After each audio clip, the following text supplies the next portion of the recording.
पर भी एग्ज़ाम दिए, तो उन सभी का एक्सपीरियंस जो है मेरे पास, वो मैं आप लोगों के साथ शेयर करती हूँ।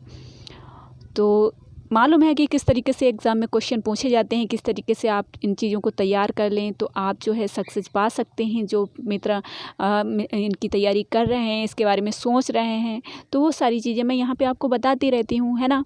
तो इसी के साथ में इस क्लास को स्टार्ट करेंगे। तो 100 फैक्ट हैं और वन लाइनर हैं, कोई प्रश्न नहीं है, वन लाइनर हैं। साथ ही मैं क्विज़ लेकर आती हूँ असिस्टेंट प्रोफेसर के लिए, और लगभग अब तक जो हमारी 7-8 क्विज़ हो चुकी हैं, तो वो क्लास देख लीजिए, आपको प्लेलिस्ट में क्लास मिल जाएगी।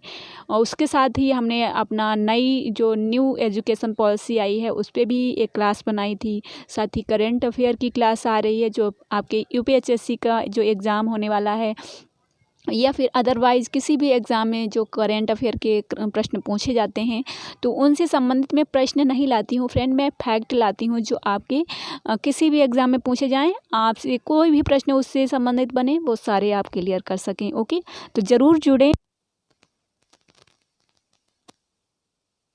आप लोगों का ही भरोसा है ना, मैं जो वर्क कर रही हूँ कम संसाधनों में, कम संसाधन है, और फिर भी मैं आप लोगों की हेल्प कर रही हूँ। आप लोगों की हेल्प क्या कर रही हूँ, आप लोगों के साथ जुड़ना चाहती हूँ। तो बस इस चैनल को आगे बढ़ाइए और सपोर्ट करिए, है ना, अपने दोस्तों तक पहुँचाइए। और क्या इसमें आप इम्प्रूव चाहते हैं, ये भी आप हमें सजेस्ट करिए फीडबैक में। ओके, और साथ ही अगर आप नेट जेआरएफ की तैयारी कर रहे हैं, तो मैंने 31 प्रैक्टिस सेट और नोट्स तैयार किए हैं सभी एग्ज़ाम्स को देखते हुए। तो वो आपके लिए बहुत ही यूज़फुल होंगे, क्योंकि उसमें कोई भी आपको ऐसा प्रश्न नहीं मिलेगा जो आपके एग्ज़ाम के अकॉर्डिंग ना हो। आपको मालूम है नेट जेआरएफ में 100 प्रश्न पूछे जाते हैं सब्जेक्ट के, तो 100 प्रश्न है जो हैं आपके हमारे 31 प्रैक्टिस सेट जो लेंगे, उससे मुझे श्योर है कि वहाँ से एग्ज़ाम में क्वेश्चन ज़रूर पूछे जाएंगे। और आपको कितना करना है, आपको 100% नहीं करना है, आपको सिर्फ 70% करना है। अगर आप 70% कर लेंगे ना, आप जेआरएफ लेंगे। तो अगर आप लेना चाहते हैं जेआरएफ, तो आप हमारा कंप्लीट कोर्स ले सकते हैं, जिसके लिए आपको हमसे कांटेक्ट करना होगा। इस नंबर पे व्हाट्सएप नंबर है, अपना नेम और एड्रेस ज़रूर बताएं। ओके, नंबर है 9076657508। तो मैं चाहती हूँ जो मैं मेहनत कर रही हूँ उसका आप भी लाभ लें और श्योर करें। 1-2 अटेम्प्ट या 3-4 अटेम्प्ट करने से अच्छा है पहली बार में, या जो भी अटेम्प्ट आपका है उसको बिल्कुल निश्चित करें, क्लियर करें, एग्ज़ाम को अच्छे से क्वालिफाई करें। साथ ही फर्स्ट पेपर के लिए भी मैंने क्लासेस स्टार्ट की। आप लोग इंटरेस्ट नहीं लेते हैं तो मैंने इन कर दी, क्योंकि मेरे पास भी इतना टाइम नहीं है कि बेफालतू में क्लास बनाऊँ, अपना समय दूँ, क्योंकि मैं भी जो समय निकालती हूँ वो अपनी स्टडीज़ से बाहर निकालती हूँ और आप लोगों को देती हूँ। ओके, तो इसीलिए मैंने बंद कर दी, क्योंकि आप लोग इतना इंटरेस्ट नहीं थे। वही क्लास शेयर करती हूँ तो कम लोग देखते हैं, तो मैंने बंद कर दी थी। लेकिन जो है मैं पीडीएफ वगैरह और क्विज़ मैंने टेलीग्राम चैनल जो बनाया, वहाँ पे क्विज़ेस होती रहती हैं, वहाँ पे कोई फीस भी नहीं है, बिल्कुल आप जुड़ सकते हैं। उसका लिंक आपको कमेंट बॉक्स में मिल जाएगा। ओके, तो ये सारी चीज़ें मैं इसलिए बता रही हूँ क्योंकि अगर मैं बताऊँगी नहीं, बहुत सारे फ्रेंड कहते हैं कि मैम आप तो बताती ही नहीं हैं क्लास में, तो हम लोग जानेंगे कैसे, तो मैं आप लोगों को यहाँ पर बताती हूँ। ओके, तो आप जो है जुड़ सकते हैं, और अपना फ्री में चाहे तो फ्री के लिए भी मैंने टेलीग्राम ग्रुप बना दिया है, और जो हमारा कंप्लीट कोर्स है वो हमारा व्हाट्सएप ऐड ग्रुप है। ओके, तो अब हम स्टार्ट करें, अब हम अपनी क्लास स्टार्ट करते हैं। तो पहला हमारा प्रश्न जो हमने लिया है, अपभ्रंश के प्रथम महाकवि कौन है, तो वह है स्वयंभू। और अक्सर ये प्रश्न बहुत ही बेसिक से पूछा जाता है और सभी को मालूम होगा, मुझे लगता है बेसिक से, जो बिल्कुल नया होगा उसको नहीं मालूम होगा, है ना। नेक्स्ट प्रश्न जो हमारा, अपभ्रंश का प्रथम कण्वक वध। कण्वक क्या होता है, इसके बारे में आपको डिटेल से मैं बताऊंगी।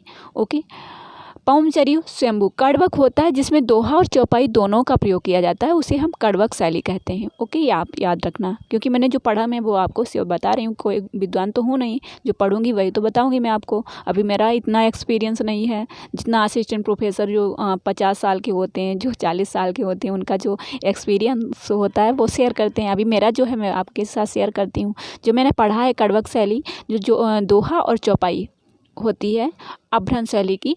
तो ये शैली है अपभ्रंश शैली की, अपभ्रंश की जो शैली मानी जाती है कण्वक। ओके, तो ये पौमचर्य जो है कण्वक शैली में ही लिखा गया है, स्वयंभू की रचना है। और ये जो है राम के जीवन पर लिखा गया है अपभ्रंश भाषा में, और इसमें निर्वाण की प्राप्ति होती है भगवान राम को। और अधूरा है, ये भी आपको याद रखना है। स्वयंभू के पुत्र जो थे त्रिभुवन, उन्होंने इसे पूरा किया था। ओके, तो ये सारा आपको ध्यान रखना है। नेक्स्ट है अपभ्रंश के प्रथम ऐतिहासिक व्याकरण कौन थे? तो हेमचंद्र थे, जो इन्होंने रचना लिखी थी उसमें 3-4 भाषाओं का प्रयोग किया था। प्राकृत प्रमुख थी उसमें, ठीक है। नेक्स्ट हिंदी के प्रथम कवि कौन है? तो सरापा हैं, और इनको राहुल सांकृत्यायन जी जो हैं उन्होंने सरापा को प्रथम कवि माना है। 9वीं सदी इसमें दी गई है, लेकिन 9वीं सदी 8वीं सदी कहीं कहीं पे लिखी है। ओके, हिंदी में दोहा चौपाई का सर्वप्रथम प्रयोग जो है सरापा ने किया है। हिंदी की प्रथम रचना श्रावकाचार है, जो देवसेन कृत है और जैन से संबंधित है। ओके, हिंदी साहित्य की प्रथम रचना कौन सी है? पृथ्वीराज रासो है, जो चंद्र बरदाई के द्वारा लिखी गई। ये भी अधूरा है, जो इनके पुत्र जलधर थे उन्होंने लिखी थी। हिंदी साहित्य का प्रथम महाकाव्य पृथ्वीराज रासो है। किसी भारतीय भाषा में रचित इस्लाम धर्मावलंबी कवि की प्रथम रचना संदेश रासक है, जो 13वीं सदी की है, अब्दुल रहमान की, और बृह काव्य है। हिंदी का प्रथम वक्रोक्ति कथात्मक महाकाव्य पद्मावत है। वक्रोक्ति संप्रदाय किसने दिया है? कुंतक ने दिया है। हिंदी की आदि कवित्री कौन है? मीराबाई जी हैं। कृष्ण भक्ति काव्य का सबसे प्रसिद्ध काव्य कौन सा है? सूरसागर है, सूरदास जी के द्वारा लिखा गया है, और सूरसागर प्रबंध काव्य भी है। राम भक्ति का सबसे प्रसिद्ध काव्य है रामचरितमानस, तुलसीदास जी ने लिखा है। भक्ति काल को काव्य का स्वर्णिम घोषित करने वाला प्रथम कवि कौन है? तो जॉर्ज ग्रियर्सन जी हैं। नेक्स्ट है सर्वप्रथम सस्सई परंपरा का आरंभ किसने किया है? तो तुलसी सस्सई है, जो तुलसीदास जी ने लिखी है। अधिकांश कृपाराम की हितरंगिणी को मानते हैं। रीति काव्य का सर्वप्रथम ग्रंथ हितरंगिणी है, जो कृपाराम के द्वारा लिखा गया है। गीत काव्य शब्द का सर्वप्रथम प्रयोग लोचन प्रसाद पांडे ने कुसुम माला की भूमिका में लिखा है। छायावाद की प्रथम कृति झरना है, जो 1918 में प्रकाशित हुई, प्रसाद जी के द्वारा लिखी गई है। शुक्लानुसार छायावाद का प्रथम प्रतिनिधि कवि पंत हैं। मुक्त छंद का प्रथम प्रयोगकर्ता निराला जी हैं। जूही की कली जो इनकी रचना थी 1916 में प्रकाशित हुई थी। सरस्वती जो पत्रिका है इसने नकारा था इसे, और बाद में जूही की कली उसी में प्रकाशित हुई थी। निराला की प्रथम कविता जूही की कली 1916 में आई है। प्रयोगवाद शब्द का प्रथम प्रयोग प्रयोगवाद जो अज्ञे जी ने दिया है। नंदुलारे वाजपेयी ने ही इसको प्रथम प्रयोग किया है, जो प्रयोगवाद कहा है। नई कविता नाम दिया है अज्ञे जी ने। अज्ञे की प्रथम काव्य कृति है भग्नदूत, 1933 में आई है। प्रेमचंद का प्रथम उपन्यास प्रेमा अर्थात दो सखियों का विवाह 1907 में आया। हम खुरमा व हम सवाब का हिंदी रूपांतर है। हिंदी का प्रथम उपन्यास है परीक्षा गुरु, 1882 में आया है। लाला श्रीनिवास दास कृत है ये, और शुक्ल जी ने इसे प्रथम उपन्यास माना है। प्रेमचंद का मूल रूप से हिंदी में लिखित प्रथम उपन्यास कायाकल्प है, 1926 में आया है। जैनेन्द्र का प्रथम उपन्यास परख है, 1929 में प्रकाशित हुआ। लाचन जोशी का प्रथम उपन्यास घृणामयी है, 1929 में आया है। भगवती चरण वर्मा का प्रथम उपन्यास चित्रलेखा है, 1934 में आया है। निर्मल वर्मा का प्रथम उपन्यास वे दिन है, 1964 में आया है। हिंदी की प्रथम कहानी लेखिका वंग महिला हैं राजेंद्र वाला घोष है जिनका नाम, और चंद्रदेव से मेरी बातें इनकी रचना है। प्रसाद की प्रथम कहानी है ग्राम, 1911 इंदु पत्रिका में पब्लिश्ड हुई थी। आनंद रघुनंदन प्राणचंद चौहान जो राम का विधारा से हैं उनका जो है नाटक है। हिंदी का प्रथम अवनीत नाटक है जानकी मंगल, शीतला प्रसाद खत्री के द्वारा लिखा गया है। प्रसाद का प्रथम ऐतिहासिक नाटक राजश्री है, 1915 में आया है। हिंदी का प्रथम एकांकी एक घूंट है। एक घूंट को ही अधिकतर लोगों ने माना है, लेकिन कुछ लोग जो है कुछ विद्वान जो है बादल की मृत्यु जो राम कुमार वर्मा जी की है 1929 में ही एक घूंट भी प्रकाशित हुई है, और 1929 में ही जो है बादल की मृत्यु भी प्रकाशित। लेकिन कुछ विद्वान जो है एक घूंट को प्रथम एकांकी मानते हैं, और कुछ विद्वान जो है किसको मानते हैं, बादल की मृत्यु को, जो राम कुमार वर्मा की प्रथम बता रही हूँ एकांकी नाटक है। तो इसको एक घूंट जो है एकांकी नाटक माना गया है, लेकिन बादल की मृत्यु जो है वो एकांकी माना गया है।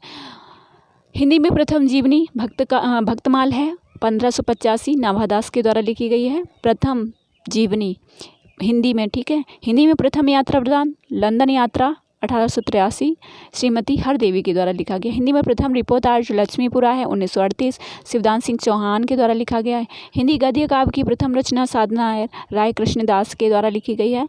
हिंदी साहित्य इतिहास का प्रथम व्यवस्थित ग्रंथ हिंदी साहित्य का इतिहास रामचंद्र शुक्ल के द्वारा लिखा गया है।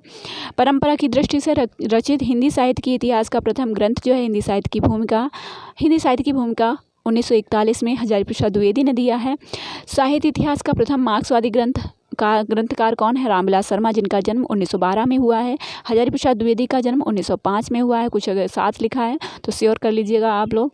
खड़ी बोली पद्य का प्रथम प्रयोगकर्ता अमीर खुसरो जी हैं। खड़ी बोली की प्रथम गद्य रचना चंद छंद वर्णन की महिमा गंग कवि की है। प्रथम हिंदी पत्र जो है हिंदी का जो ये साप्ताहिक जो है पत्र है उदंत मार्तंड 30 मई 1826 को ये प्रकाशित हुआ था। में हिंदी का सर्वप्रथम शिक्षण प्रारंभ हुआ काशी हिंदू विश्वविद्यालय 1921 में। काशी हिंदू विश्वविद्यालय के प्रथम हिंदी विभागाध्यक्ष थे श्याम सुंदर दास, जिनकी जो रचनाएं ग्रंथ आए हैं वो जो है अध्यापकी रूप दिया जाता है उनको, जो बताया जाता है कि शिक्षा के लिए विद्यार्थियों के लिए इनके ग्रंथ बहुत ही महत्वपूर्ण रहे हैं। साहित्य अकादमी का प्रथम अध्यक्ष पंडित जवाहरलाल नेहरू रहे हैं। हिंदी साहित्य परिषद का प्रथम अध्यक्ष जो है पुरुषोत्तम दास टंडन जी रहे हैं। और आपको मालूम बता दें यूपीएससी में ऐसे ही प्रश्न पूछे जाएंगे, आपके जो भी इंट्रेंस होते हैं उनके एग्जाम में ऐसे ही प्रश्न पूछे जाते हैं, बट आपका जो नेट जेआरएफ का होता है वो आपके बिल्कुल सेम आपका जो सिलेबस है उसके अकॉर्डिंग ये प्रश्न पूछे जाएंगे।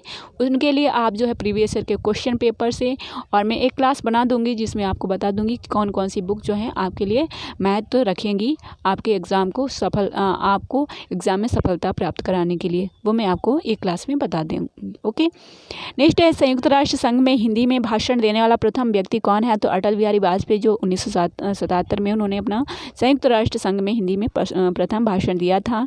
ये आपके यूपीएससी में ऐसे प्रश्न पूछे जा सकते हैं। हिंदी भाषा का प्रथम वैज्ञानिक इतिहास, हिंदी भाषा का इतिहास 1933 में धीरेन्द्र वर्मा जी ने दिया है, और जबकि गणपत चंद्र गुप्त को भी वैज्ञानिक इतिहास का जो रचनाकार माना जाता है। हिंदी का पहला स्वतंत्र मौलिक निबंध राजा भोज का सपना राजस्व प्रसाद सितारे हिंद का है, ये आपको याद रखना है, क्योंकि ऐसे प्रश्न आप लोग मुझे कमेंट करके पूछते हैं। तो इतना समय मित्रों मैं यहाँ पे एक बात और बोलना चाहूँगी, जो लोग कमेंट करके एक एक प्रश्न पूछते हैं तो मुझे भी समय नहीं मिल पाता है, जो मैं कोशिश करती हूँ कि आपके प्रश्न का आंसर दूँ मैं। बाई चांस ऐसा हो जाता है कि नहीं दे पाती हूँ, तो यहाँ पे आप सारे डाउट आपके क्लियर हो सकते हैं। ऐसी क्लासेस में लाती रहती हूँ, तो आप हमारी क्लास ज़रूर देखा करिए। ओके, प्राचीनतम गद्य पद्य क्या है? चंपू काव्य जो है उसे गद्य पद्य में लिखा जाता है। गद्य मतलब गाना और पढ़ना। कुछ चीज़ें हम गा कर पढ़ते हैं, कुछ चीज़ें हम ऐसे ही पढ़ते हैं, जैसे निबंध है वो हम गा तो सकते नहीं हैं, और कविता बिना गाए जो है गाने वाली होती है। कविताएं भी आज का जो दौर चल रहा है वो उसमें कविताएं गाने वाली कम लिखी जाती हैं, लेकिन जो है कविता जो है काव्य ही कहा जाएगा और निबंध को गद्य ही कहा जाएगा। तो ये काव्य जो है राउलवेल जो है वो प्रथम चंपू काव्य है, ठीक है, जो रोडा कवि के द्वारा लिखा गया है, और साथ ही उसमें प्रथम 12 मासा का वर्णन किया गया है, और प्रथम शिलांकित है वो प्रथम शिलांकित है, ठीक है, ये भी आपको याद रखना है। ब्रज भाषा की प्रथम रचना श्रृंगार रसमर्दन गोसाई विट्ठल नाथ जी की है। आधुनिक खड़ी बोली हिंदी गद्य का जनक भारतेंद्र जी को माना जाता है। 1850 इनका जन्म हुआ है काशी में। फ्लैशबैक पद्धति आधारित प्रथम कहानी उसने कहा था। ये प्रश्न बहुत बार मैंने बहुत ग्रुप्स में देखा है जिसमें ये प्रश्न पूछा जाता है। फ्लैशबैक पद्धति मतलब जो पहले घटना हुई है, जो बाद में घटना हुई उसको पहले रखना, और जो बाद में हुई उसको बाद में, मतलब जो बाद में हुई उसको पहले रखना, और जो जैसे अभी जो हमारा समय चल रहा है इसको हम बाद में रखें, और जो पहले घट चुका है उसको पहले रखें। इसको कहते हैं फ्लैशबैक पद्धति आधारित, ठीक है। हिंदी आलोचना के प्रवर्तक भारतेंदु, हिंदी के प्रथम लक्षण ग्रंथकार केशवदास जी हैं, और आज का प्रथम लास्ट जो है प्रश्न है, हिंदी में राम भक्ति साहित्य संबंधी प्रथम काव्य रचना राम रक्षा स्रोत रामानंद जी की है। तो ये 100 प्रश्न थे आज के वन लाइनर के, और साथ ही मैं आपको अगर आपको इसमें किसी भी प्रश्न में डाउट कोई हो तो आप हमें बता सकते हैं, क्योंकि ये हमारे एक मित्र के द्वारा हमें शेयर की गई है PDF, तो हमने इसको यहाँ पे आप लोगों के साथ शेयर किया है।